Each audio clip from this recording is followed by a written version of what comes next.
So it turns out they were confused too.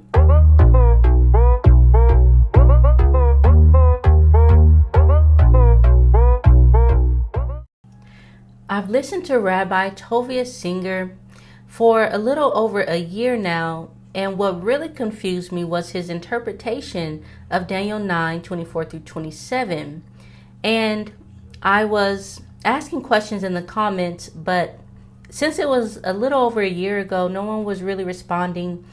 But he also did another video on Daniel 9 a few days ago, so I took that opportunity again to ask questions in the comments and to see what people's thoughts were on his interpretation. And it turns out they were confused as well, or they made huge jumps in logic or did mental gymnastics to make his math and his history fit with Daniel 9:24-27, but it really just didn't work. So for this video, we're going to look at a few clips from Rabbi Tovia Singer, and I'm going to give my thoughts, and I'm going to show you what's confusing and what's incorrect about his interpretation. And then towards the end of this video, I'm going to show you the Christian interpretation, which I believe is the correct and most logical way to look at this prophecy. And then you'll be able to make a decision for yourself. So first, let's look at Daniel 9:24-27 with the Hebrew translation side by side, the KJV, and then we'll go into the clips and I'll give my thoughts.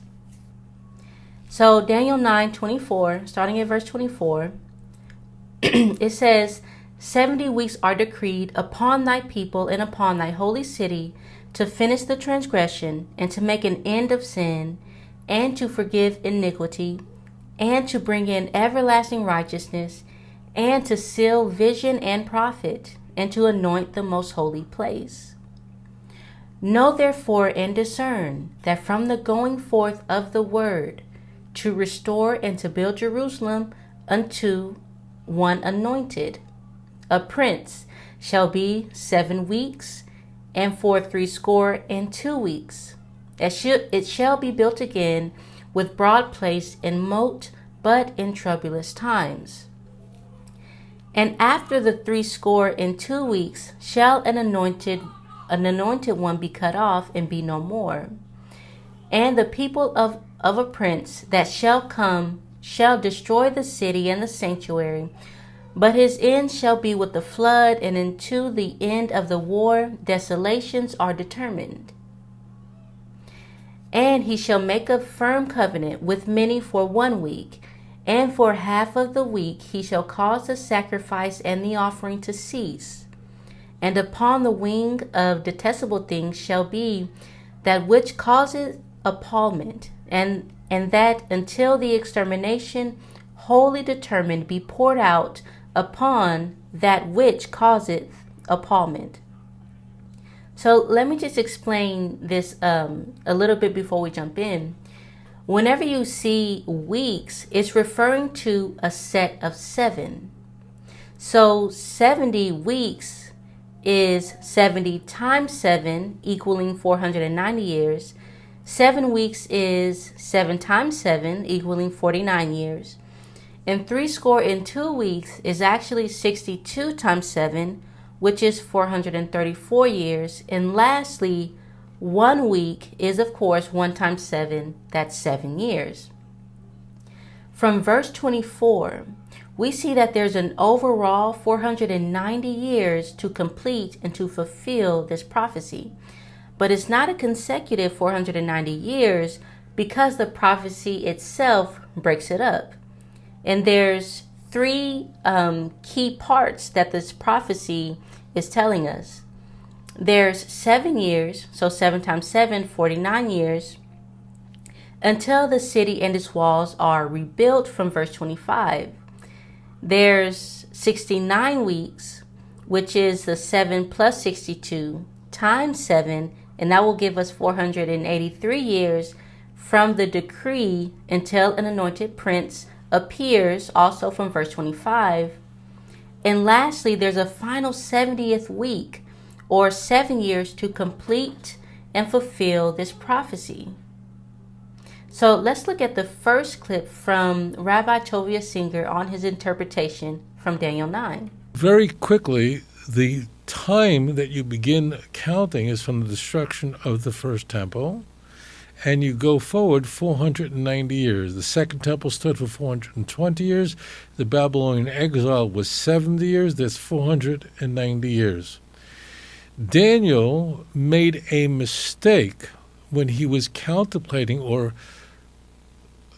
calculating or considering the prophecies of Jeremiah. How do you know that? It says that.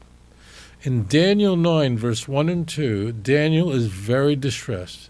So you've got to understand this, or you just won't understand what's happening here.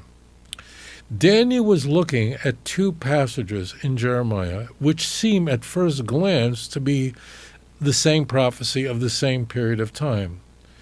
And the two passages that Daniel had in view that caused him distress was Jeremiah chapter 25, verse 12, and Jeremiah 29, verse 10.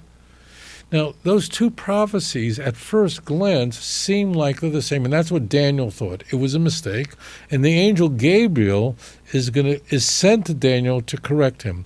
But let's explain this. Daniel views these two prophecies. The first prophecy of Jeremiah 25, verse 12, is that Babylon would be destroyed, would come to an end at the end of 70 years.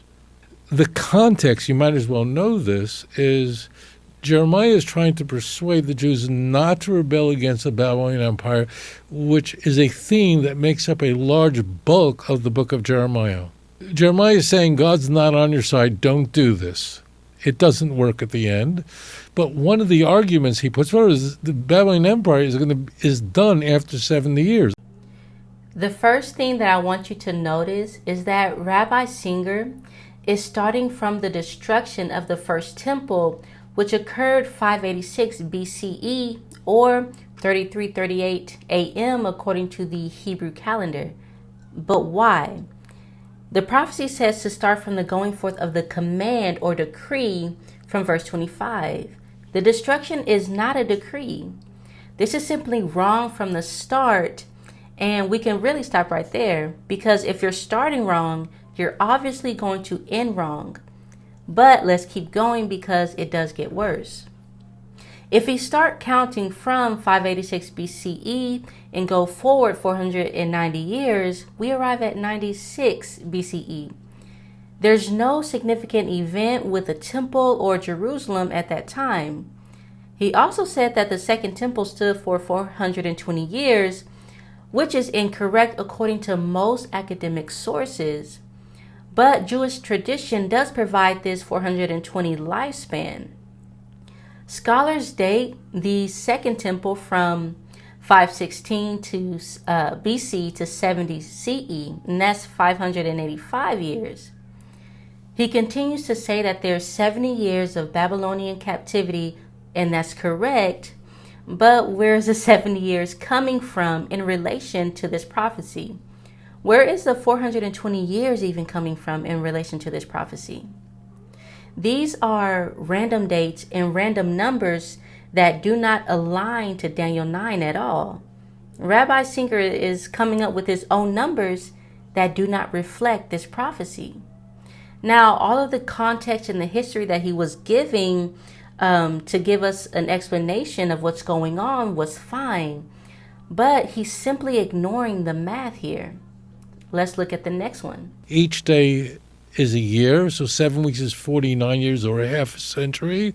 Someone emerges who is a Mashiach, very important, and that's Cyrus, who gives the order, the command to restore and rebuild Yerushalayim and the temple. That's only Cyrus, and that's Isaiah 44, verse 28 and 45:1. That chapter break is artificial. 44:28 is the last passage of that chapter, and 45:1 explicitly identifies Cyrus as the person who gives the command to restore and to build Jerusalem. Remember what we said at the beginning of this, that Daniel is standing in the time of Darius the Mede, which means he's only months away from Cyrus, who gives the command for the Jews to leave Bavel and to go back to Jerusalem to rebuild the Beis Hamikdash, rebuild the Commonwealth. And you see that at the beginning of the book of Ezra. And you see it also at the very end of the book of Chronicles. Okay, and Cyrus is called the Mashiach. He's explicitly called Mashiach in Isaiah 45, verse 1. One caveat: in Tanakh, the Hebrew word Mashiach appears 39 times, and what is counterintuitive, in none of those places it referring to the Messiah that we call the Messiah.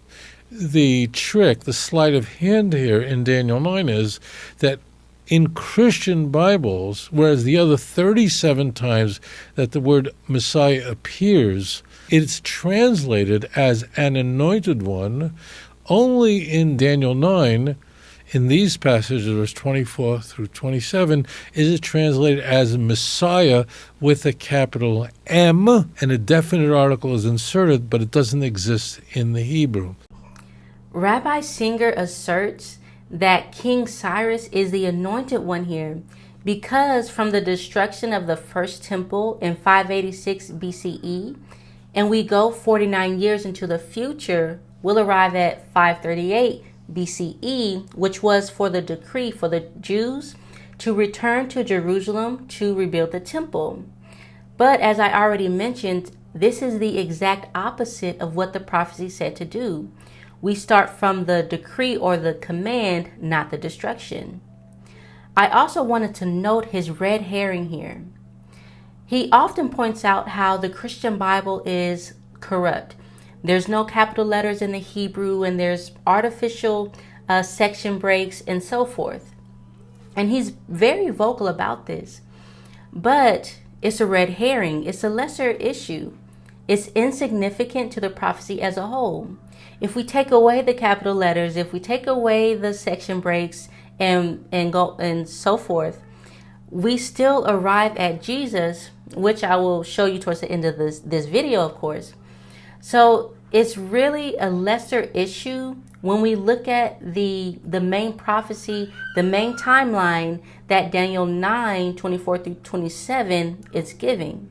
Week comes into view in Daniel 9, and the last week, that means the last 7 years, is divided in half because something horrible happens in the last half a week where the sacrificial system comes to an end and temple is utterly destroyed. Now, what happened 3.5 years before the temple is destroyed? So the temple is destroyed in the year 70. So dial that back 3.5 years. What occurs in 66? That's right. That's the Great War that Rome, that Titus, who was the general of Rome under the emperorship of Vespasian, goes to war with the Jews, with Judea. The war goes for 3.5 days, meaning a half a week. And the anointed one there, or an anointed one there, is cut off, which means the destruction of the priesthood. Sacrifices come to an end, utterly come to an end. This one is absolutely incorrect. Rabbi Singer is ignoring Daniel 9:27, and he's cherry-picking the section that fits his interpretation best, but he's doing so out of context. He only mentions the half week and ignores the rest. Because if we look at verse 27, it starts by saying that there's a ruler that will make a firm covenant with the people for 1 week or 7 years. Then it says that he will cause the sacrifices to cease in the middle of the week or 3.5 years and cause abominations until judgment is ultimately poured out on the ruler who did such things. So if 70 CE was the fulfillment of this prophecy, where is the 7-year covenant between the Jews and the Roman Empire in 63 CE? Now, the sacrifices did cease when the war started. That's very reasonable. But judgment wasn't poured out on the Roman Empire. If anything, judgment was poured out on Jerusalem. So this interpretation just isn't working. Rabbi Singer is ignoring this crucial last week and doing mental gymnastics with his math because he's adding 3.5 years wherever he wants to add it to make his interpretation fit, and it's ignoring the actual instructions of the prophecy and the timeline as a whole. So let's look at this last clip of Rabbi Singer of him explaining why the Christian interpretation doesn't work. It doesn't work for Christianity at all on so many levels. The 6 things didn't occur. Moreover, from the time that Jesus was crucified, let's say in the year 30. I'm just going to say the year that he was crucified in the year 30. It really depends whether you follow the Synoptics or John. I'm just going to leave that alone, 30 or 33. Let's just take 30. That doesn't even work. It means, what do you do with the last week? If Jesus is executed in the year 30 and the temple is destroyed in the year 70, that means there's a 40-year gap. Well, 40 years is 5.5 weeks. Again, if each day is a year, so 40 years is 5.5 weeks. So, but it's not, it's a half a week. So what you can ask the question, and you should ask the question, what do you do with this last week and where's the half a week? So again, Christian can't answer this. They can't answer this for the same reason that if you lie to a cop, you're going to get in trouble. When you make things up, you're going to get caught because you can't keep track of all your lies. So this is very interesting and very telling. The 6 things from verse 24 haven't occurred because verse 27 hasn't occurred. The prophecy is still being fulfilled. But ironically, if Rabbi Singer's interpretation is correct and the prophecy is already fulfilled, why hasn't verse 24 been fulfilled as well? This should be a major red flag. He is assuming that Christians claim that the last week is done, but it's not. He is also erroneously concluding that the last week is the destruction of the temple in 70 AD. But as we talked about earlier, there's one more week. There's 7 years from verse 27. The 7-year covenant is a future but soon event. Now, what about the 40 years between the crucifixion of Jesus and the destruction of the temple? Well, if we look at verse 26 in the Hebrew, there is a significant pause between an anointed being cut off and the destruction of the second temple in 70 AD. The prophecy could be saying that the cutting off and the destruction is the same year, but it could also mean that an anointed is cut off and the destruction occurs afterwards.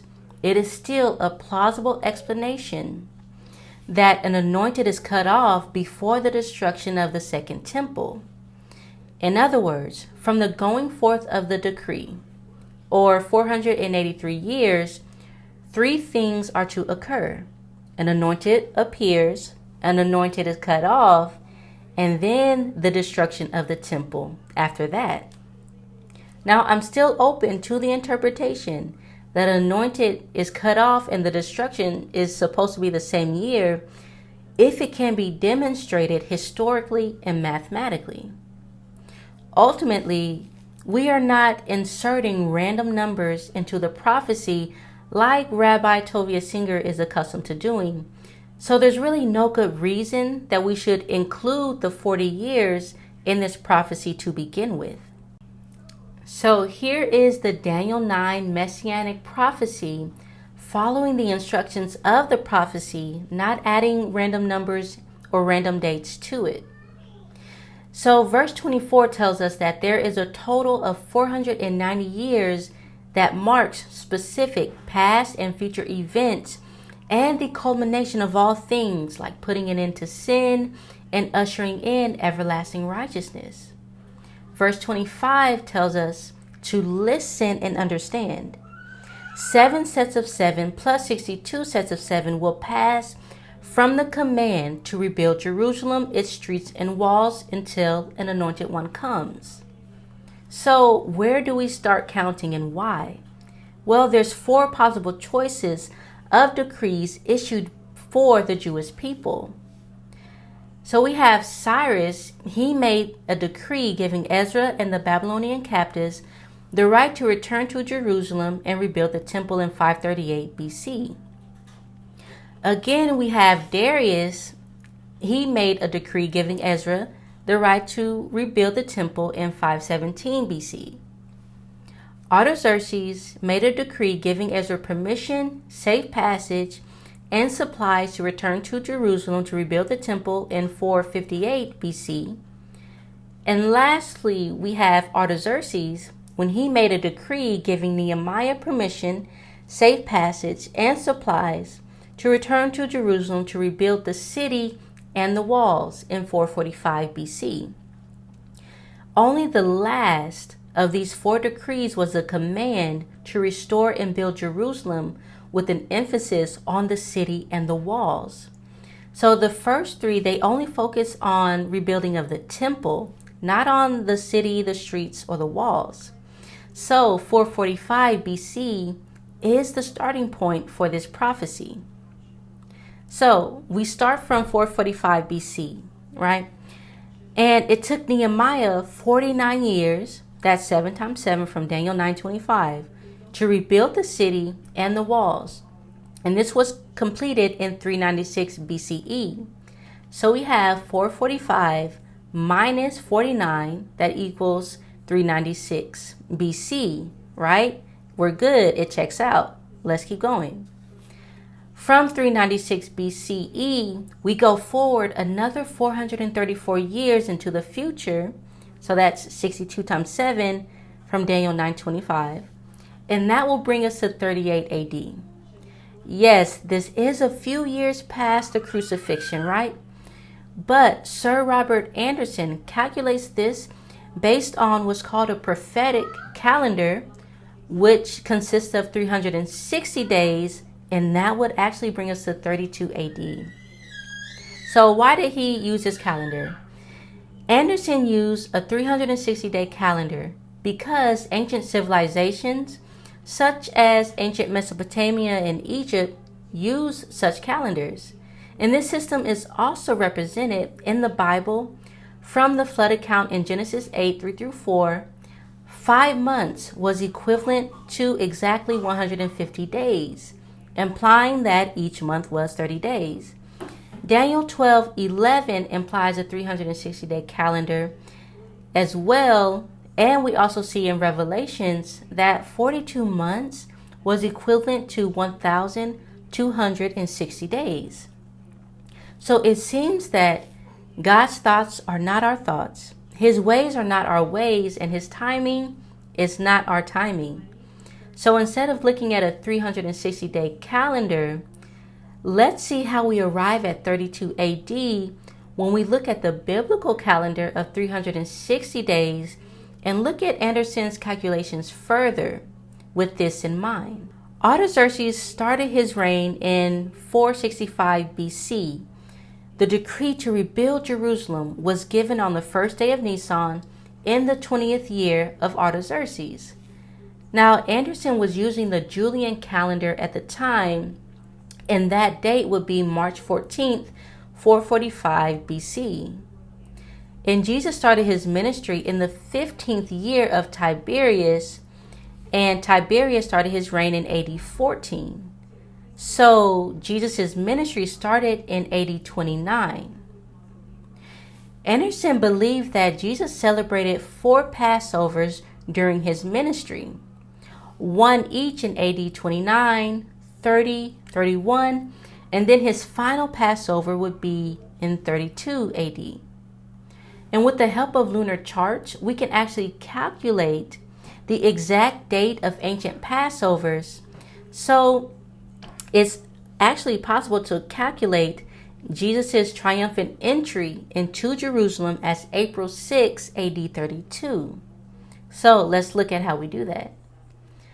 From 445 BC to AD 32, there's exactly 476 years based on the Julian calendar. And remember, not 477 years because there's no year zero. So let's look at the math, right? We have 476 years times 365 days, and that will give us 173,740 days. Now, this is very important because Anderson had to convert the years to days to get a more precise dating. But when we look at 483 prophetic years, that brings us to 173,880 days. So that's 483 times 360 days. So adjusting for the difference between March 14th and April 6th, that would add 24 days. Adjusting for leap years over a period of 476 years, and that will give us 116 days. So the total number of days from March 14th, 445 BC to April 6, AD 32 would be, let's look at it, 173,740 plus 24 plus 116. That gives us exactly 173,880 days. It's spot on. So according to the biblical or prophetic calendar, Daniel told us that there will be 173,880 days between the decree and the arrival of the anointed prince. So I hope this information was valuable to you, and that it gives you something to think about if you do not believe that Jesus is the Messiah.